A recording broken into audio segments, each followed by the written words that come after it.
Samantala, 2 buwan mula ng makomatose matapos barilin ng hold-upper sa jeep, nakakalakad na si PMA Cadet First Class Alfonso Aviles. At dahil sa kanyang kabayanihan, ginawaran si Aviles ng Bronze Cross Medal. Saksi si Ian Cruz.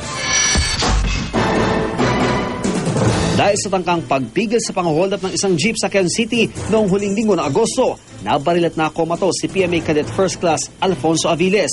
Inabot ng 2 linggo bago siya nagkamalay, pero matagal-tagal pa bago tulay nakaalis sa kanyang kama. Ngayon, makaraan ng 2 buwan, isang naglalakad ng Aviles ang aming nakita. Bagamat may suporta pa ang isa sa kanyang mga paa, sinubukan pa ni Aviles na magbaras upang ipakita ang kanyang lakas. Tamang-tama dahil kanina, ginawaran siya ng Bronze Cross Medal ng Philippine Military Academy.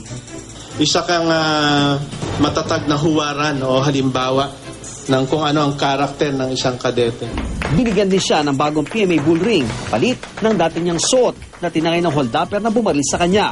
Mula raw kasi ng pangakuan ng bagong bull ring ng mga doktor ay naging masigasig sa pagtiterapi si Aviles. Hirap man sa pagsalita, nagpasalamat si Aviles at ang kanyang pamilya.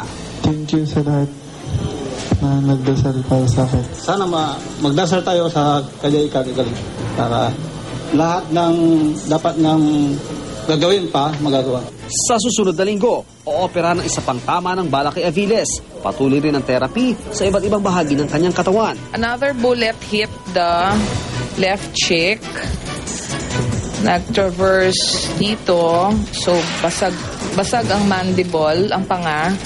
And then, nag-exit siya dito sa may right.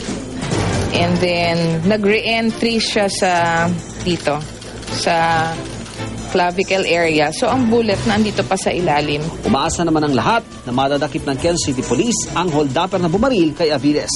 Ako si Ian Cruz, ang inyong saksi.